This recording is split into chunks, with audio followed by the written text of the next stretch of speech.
3:47 hours. August 12, 1945. Manchurian Highway 203, 26 kilometers west of Mudanjiang. The night was almost over, but the sky was still black when Junior Lieutenant Alexei Sokolov, 24 years old, commander of a Soviet T-26 light tank, watched the dim silhouette of the highway through his periscope. His tank sat hull down behind a shallow embankment, its worn tracks pressed into the damp earth, its 45mm gun aimed straight at the empty road that snaked toward the Japanese lines. The T-26 was a relic. 9 tons of riveted steel, barely 15mm thick on the sides, 20 at best on the turret front. Top speed on a good road, maybe 30 kilometers per hour. On this broken Manchurian pavement, with its suspension tired from years of training and earlier campaigns, it was slower. It had been officially withdrawn from frontline tank units more than a year before. Most of its sisters were training hulks, artillery tractors, or scrapped. But at 3:47 on this stretch of road, in this forgotten corner of the Soviet Far East Front, Alexei's museum piece was the only armored vehicle standing between a Japanese regiment and a critical crossroads to the northwest. Inside the cramped turret, the air smelled of oil, sweat, and cordite residue from the last gunnery exercise weeks earlier. To his right sat the gunner and loader, Sergeant Pyotr Morozov, 27, a coal miner before the war. Down in the hull, to the left, the driver-mechanic, Corporal Mikhail Misha Kravchenko, 21, hands resting lightly on the steering levers. Behind him, the radio operator, Senior Private Yuri Antonov, dozed in a half-sitting position, headphones around his neck. Their T-26 had no functional radio. The set had been stripped for spare parts in 1943. Yuri now manned the hull DT machine gun instead. At 3:52, Alexei checked his watch again. The luminous hands confirmed it. 5 minutes had passed since the last distant rumble from the south. Artillery, dull and steady. Soviet guns. The offensive into Manchuria, Operation August Storm, had begun 3 days earlier, on August 9th. The Red Army had smashed across the border, driving into Japanese-occupied territory with T-34s, heavy IS-2s, self-propelled guns, and fresh rifle divisions. But that was the main thrust. Here, on a secondary highway, the armored spearhead had pushed ahead, then swung north, leaving a gap, an unguarded route that Japanese forces could use to strike back at Soviet supply columns or retreating units of the shattered Kwantung Army. At 4:01, the regimental staff car had stopped beside Alexei's tank. The colonel, tired and impatient, had pointed at the map spread on the hood.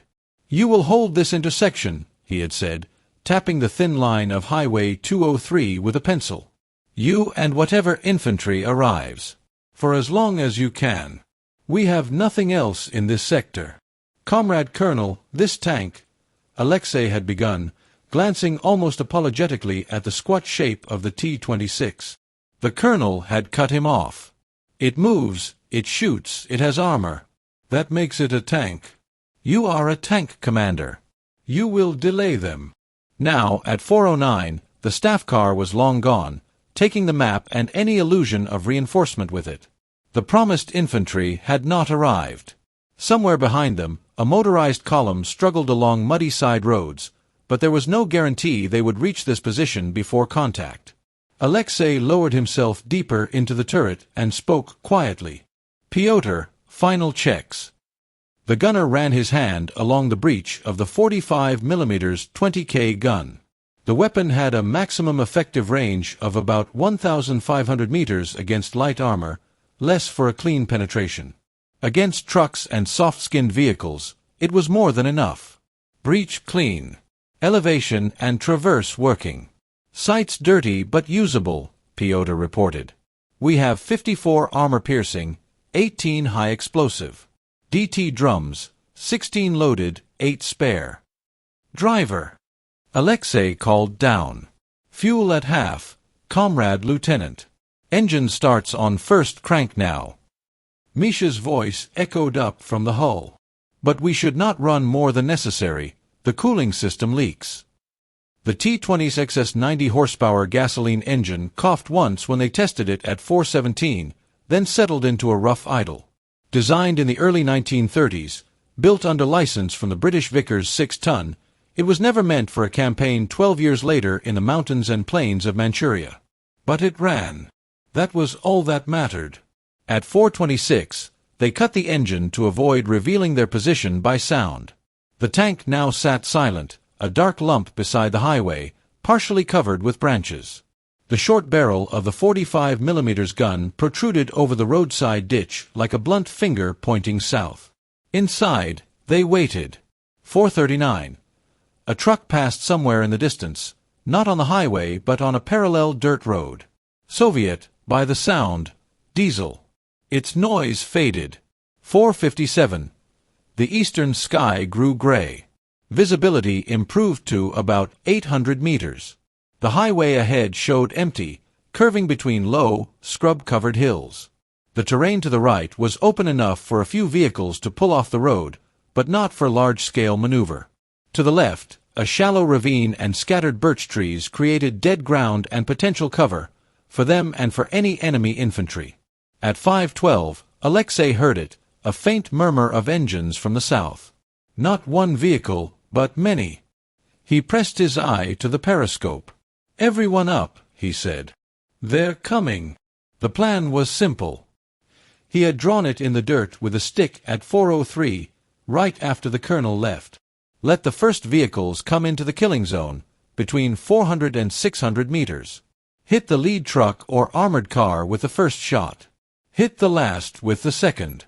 Trap the column on the narrow highway. Then rake the stopped vehicles and dismounted infantry with the 45mm and the twin DT machine guns, using the tank's frontal armor and the roadside embankment as cover. In theory, it was classic ambush doctrine: kill the head, kill the tail, destroy the immobilized center.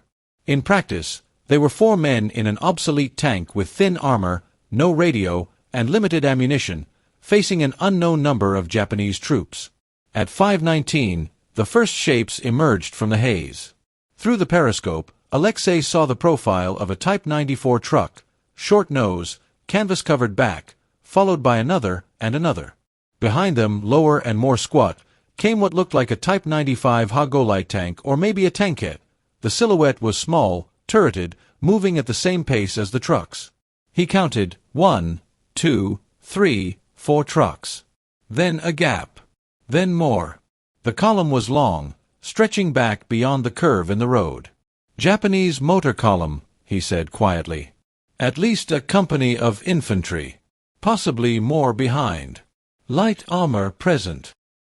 He did not say what they were all thinking. If this was only the vanguard of a full regiment, they were outnumbered hundreds to 1. At 5:22, the lead truck crossed an invisible line Alexei had marked on the map and in his mind, 450 meters from their position. Close enough for a solid hit with the 45mm, far enough to give them a fraction of surprise. "Gunner, armor piercing," he ordered. "Target, first truck." Pyotr rammed the blunt-tipped round into the breech. The casing rang softly against steel. "Loaded. Driver, engine on. Be ready to reverse 2 meters on my command." The engine caught with a growl. The tank vibrated. In the hull, Misha gripped the levers. Above, Alexei steadied himself against the turret ring. At 5 hours 23 minutes and 11 seconds, Alexei exhaled slowly. Fire! The 45mm barked. Inside the turret, the blast punched their ears, even through cotton wads. The recoil rammed back, then returned to battery. Through the periscope, Alexei saw the first truck lurch. The round struck just below the cab, tearing through the thin metal, igniting fuel. Flames erupted. The vehicle slewed sideways, blocking most of the roadway. "Hit," Pyotr said calmly. "Next target." "Last visible truck," Alexei replied immediately. "Block the tail. Armor piercing. 500 meters. Slight left." As Pyotr traversed the turret, Alexei saw dark figures jumping from the middle vehicles, some hitting the ground, some a step too late. The column had not yet understood what was happening. There had been no prior artillery, no strafing run. Just one sudden flash from the roadside and a distant explosion. "On target," Pyotr said. "Fire." The second round left the barrel at 5 hours 23 minutes and 27 seconds. It hit the rearmost truck visible in the straight portion of the highway, near the fuel tank. The vehicle erupted into a fireball, flipping partly sideways, rear axle shattered. The road was now blocked at both ends of the visible segment. Driver, reverse 2 meters, Alexei snapped. The T-26 jerked backward, settling deeper behind the embankment. Only the upper half of the turret and the barrel remained exposed to direct fire from the road. Yuri, hull DT, ready, Alexei added. Short bursts. Conserve ammunition. Aim for officers and machine gun teams. At 5:24, the Japanese column finally reacted in full. Soldiers in khaki uniforms and steel helmets poured off the trucks, some dragging light machine guns, others clutching Arisaka rifles and Type 89 grenade launchers.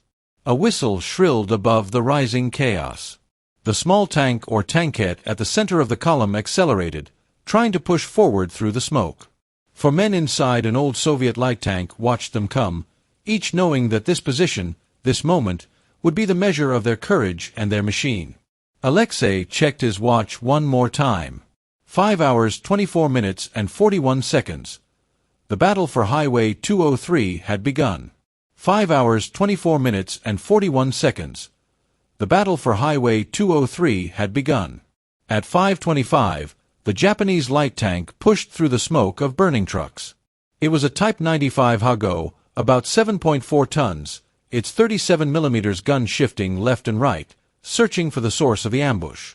Its armor, at best 12mm thick on the front, was enough to stop rifle fire but not a 45mm armor-piercing round.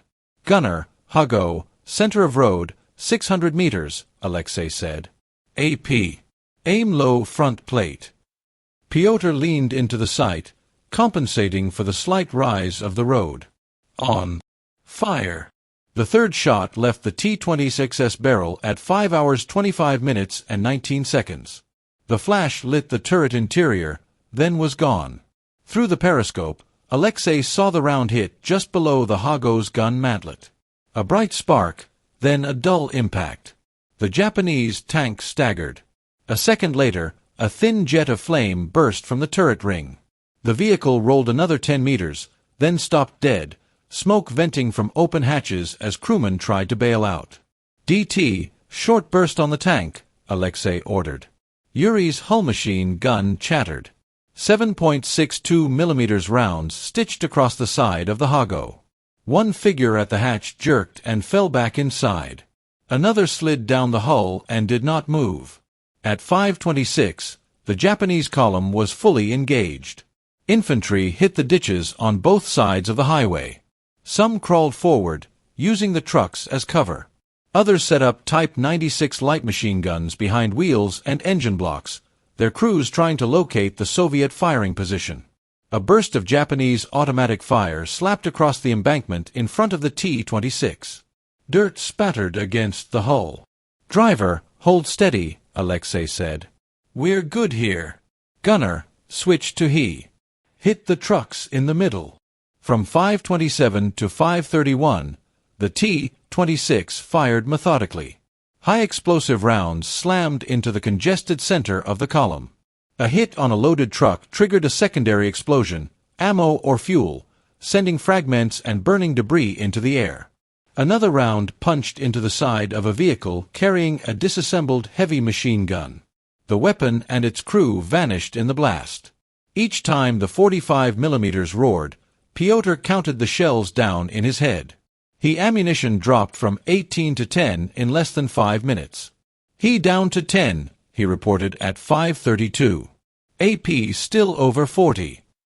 Outside, Japanese officers tried to restore order. Alexei saw one standing exposed on the left side of the road, sword in hand, shouting toward the front of the column. He wore a peaked cap and a pistol at his belt. Yuri, left side, officer with sword, 300 meters, Alexei said. Short burst. The DT answered. The officer staggered and collapsed into the ditch. For a moment, the Japanese line wavered. Then, at 5:35, a new threat appeared. From the rear of the column, beyond the flames, a squat silhouette was manhandled into position behind a disabled truck. The barrel was long and thin. "Anti-tank gun," Pyotr muttered. "Probably 37 millimeters."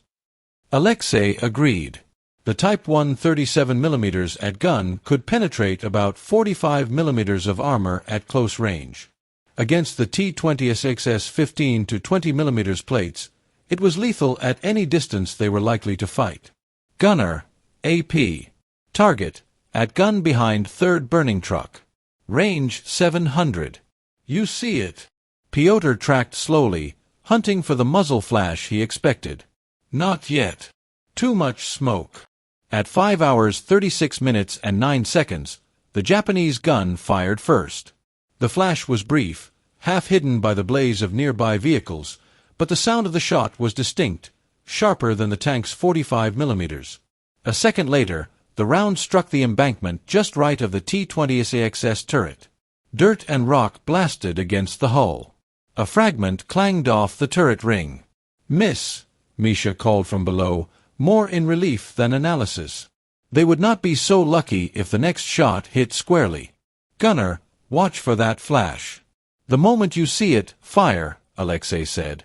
"Driver, ready to move 1 tank length forward on my command." At 5 hours 36 minutes and 28 seconds, the Japanese gun fired again. This time, Pyotr caught the streak of flame. "Got you," he whispered.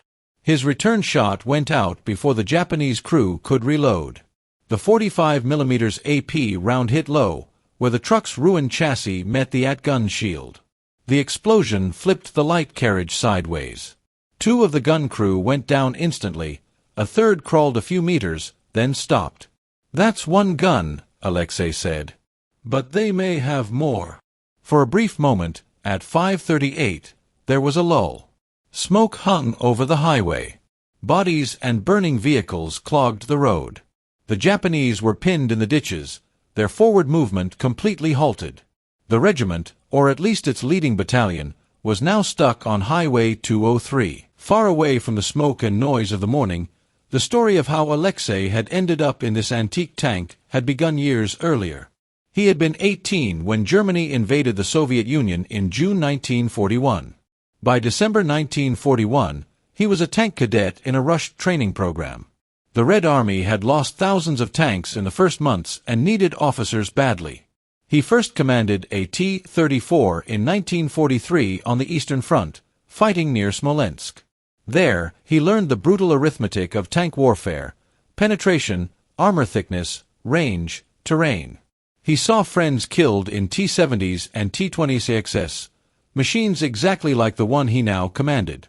In March 1944, a German 75 mm shell had ripped open his T-34's side armor, killing his driver and loader. Shrapnel tore through Alexei's left shoulder. After a hospital stay, he was declared fit for limited duty and reassigned to the Far East, to a quieter front against the Japanese Kwantung Army, which had remained mostly inactive since 1939. By mid-1944, the T-26 was obsolete in European combat. But in the Far East, where the Japanese armored force relied largely on light tanks and tankettes with thin armor and low-velocity guns, even outdated Soviet equipment still had some value. Old T-26s were kept in reserve units, border detachments, and training schools. In late 1944, Alexei joined one such unit. His new command was a T-26 built in 1938, hull number partially worn away. The crew joked that it had probably fought at Kwantung in 1939, the clashes between Soviet and Japanese forces on the Mongolian border. By August 1945, when Stalin declared war on Japan and launched Operation August Storm, the Far Eastern tank brigades were a mix of modern T-34-85s, some heavy IS series, and whatever older models could still move and fire. The priority equipment went to the main thrusts. Secondary sectors, like the approach to this crossroads, received what was left, relics.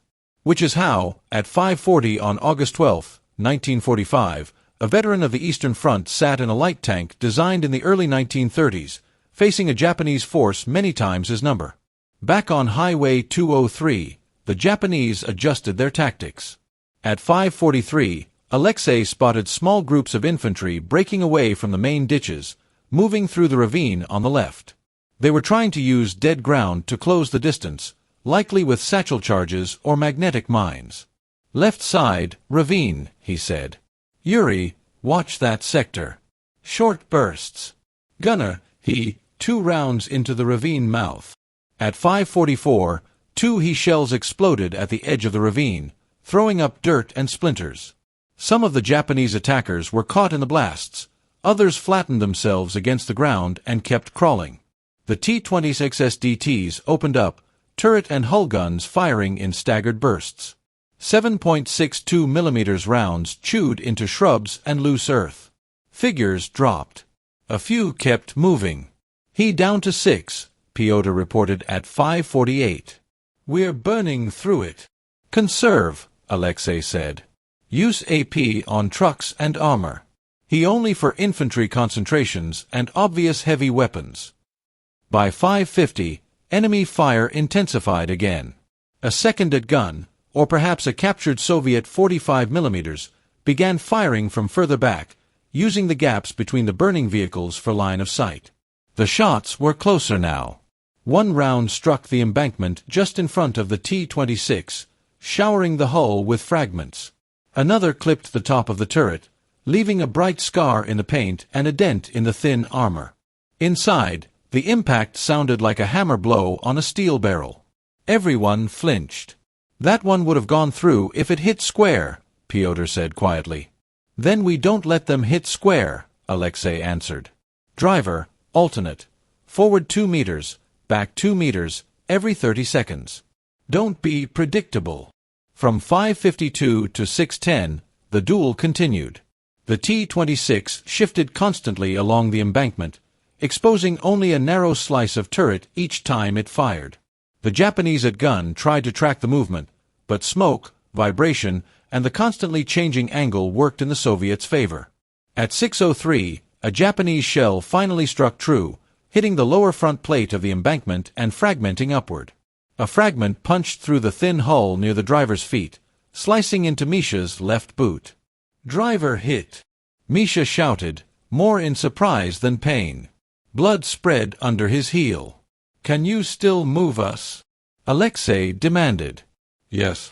Just a scratch." Misha gritted his teeth and adjusted his foot. "Good. We stay." By 6:15, the Japanese regiment's advance along Highway 203 was completely halted. What had been a march to the northwest had turned into a stalled, burning traffic jam under the guns of a single obsolete Soviet tank. But the Japanese were not done. At 6:22, artillery began to speak.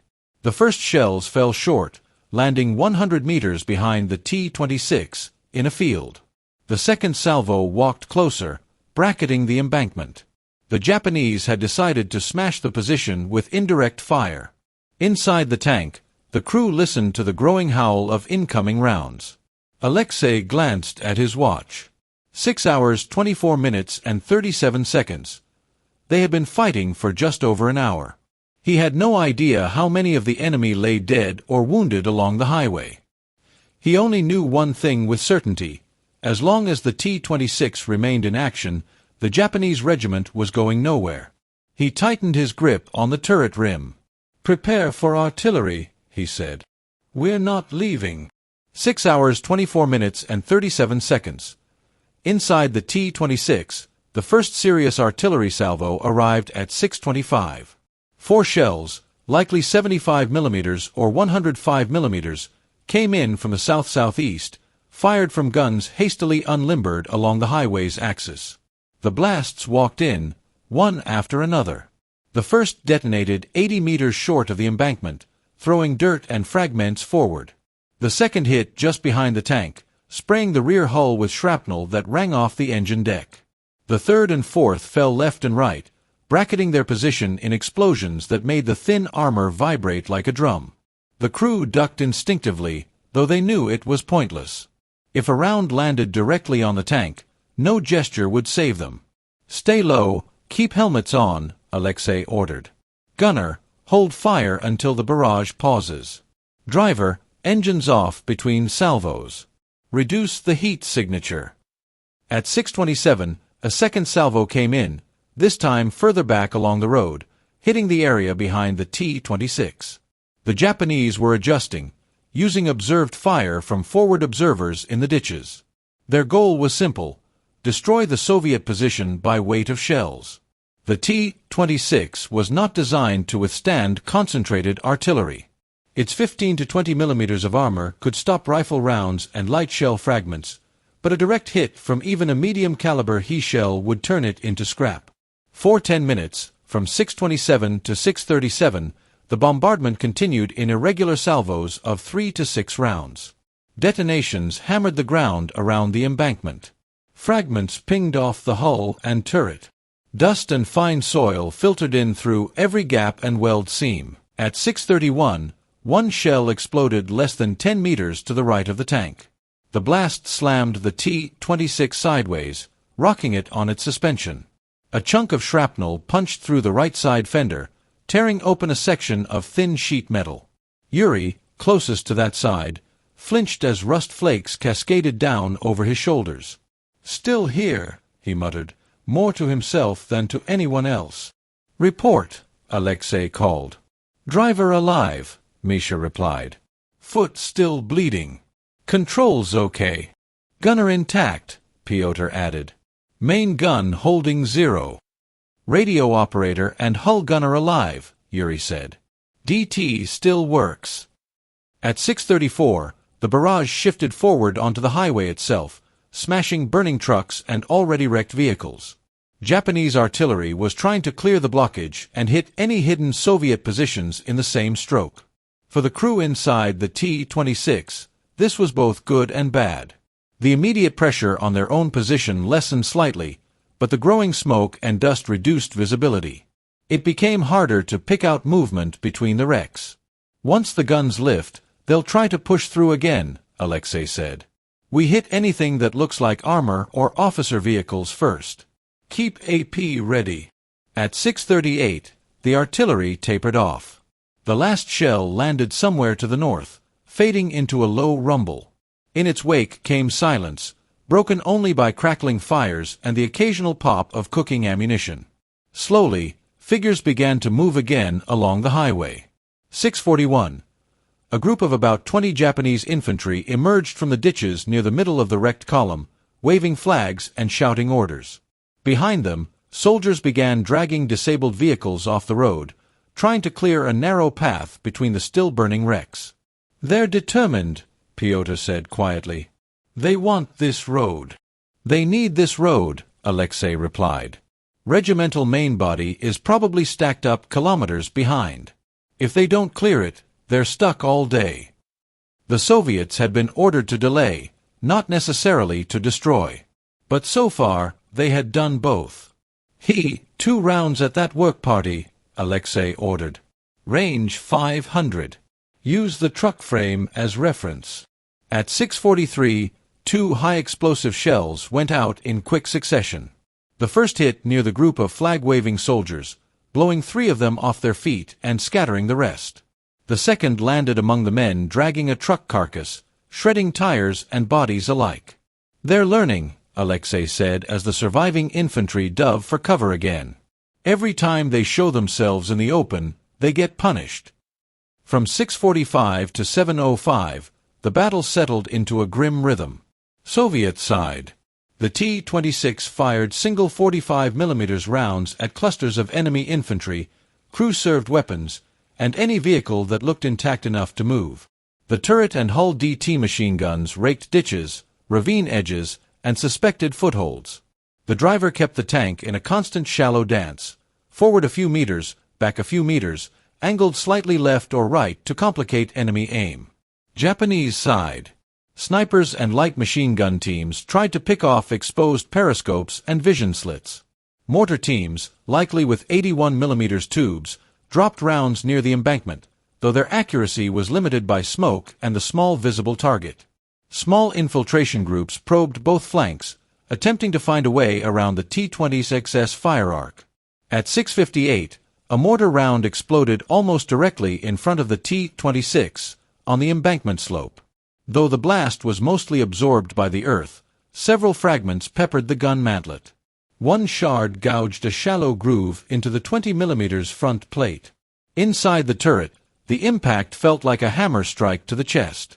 "Still no penetration," Pyotr said, teeth clenched. "Old armor, but still armor." "Don't fall in love with it," Alexei replied. "She'll die for us if she has to, but she won't forgive mistakes." By 7:10, ammunition was becoming a serious concern. "AP at 31, Pyotr reported. "He down to 4. DT ammunition at maybe 10 drums total, hull and turret combined." At an average of 63 rounds per 45mm loadout, they had already fired more than 20 shells in the first 2 hours. The DT machine guns, each with a 63-round drum, had burned through hundreds of rounds. Alexei did the math automatically. They could not sustain this rate forever. From now on, no more he for small groups, he ordered. AP only for vehicles and heavy weapons. He reserved for massed infantry or last-ditch defense. DTs, 2 to 3 second bursts only. At 7:18, another Japanese attempt to clear the road began. This time, they brought up additional engineers with explosives. Through the periscope, Alexei saw men carrying long poles with charges attached, likely satchel charges or improvised bundles, moving carefully along the right-hand ditch, using the wrecks as cover. "They'll try to get close to us, use the ravine or the embankment," he said. "They know armor can be killed up close." "Like we did to them at Kwantung Gol," Pyotr added, remembering stories from older veterans. "Exactly." At 7:22, 3 Japanese soldiers broke from the ditch on the left, sprinting toward the embankment slope with what looked like a large package between them. "Yuri, left, 200 meters, runners with a big parcel," Alexei said sharply. "Kill them." The hull DT rattled. The first 2 men went down, one rolling, the other crumpling. The third dropped the package and dove behind a rock. A second burst shredded the abandoned charge, sending fragments and dust into the air. "Good," Alexei said. "Don't let them get closer than 100 meters with anything that looks like a satchel." At 7:30, the sun rose higher, burning away the last of the dawn haze. Visibility improved, but so did the heat inside the tank. The T-26 had no ventilation beyond small fans and whatever could be improvised with open hatches, luxuries they could not risk under fire. Sweat soaked every scrap of clothing. Hands slipped slightly on metal grips and wooden handles. The smell of cordite, oil, smoke, and human bodies in close quarters settled over everything. Alexei's shirt clung to his back under his jacket. His left shoulder, damaged by shrapnel years earlier, throbbed with a dull ache every time the gun fired. He ignored it. "Check fuel," he called down at 7:33. "Less than a third," Misha replied.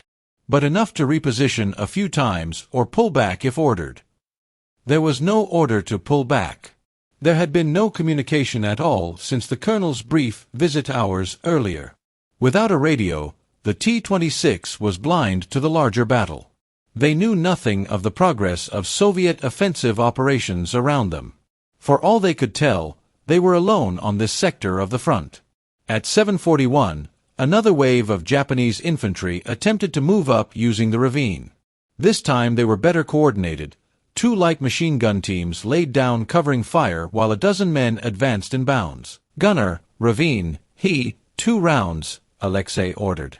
Then we switched to AP again. 2 sharp blasts at 7 hours 42 minutes and 9 seconds and 7 hours 42 minutes and 18 seconds tore into the ravine edge. Men and equipment flew. The assault dissolved. "He down to 2, Pyotr said. "We're almost dry on that."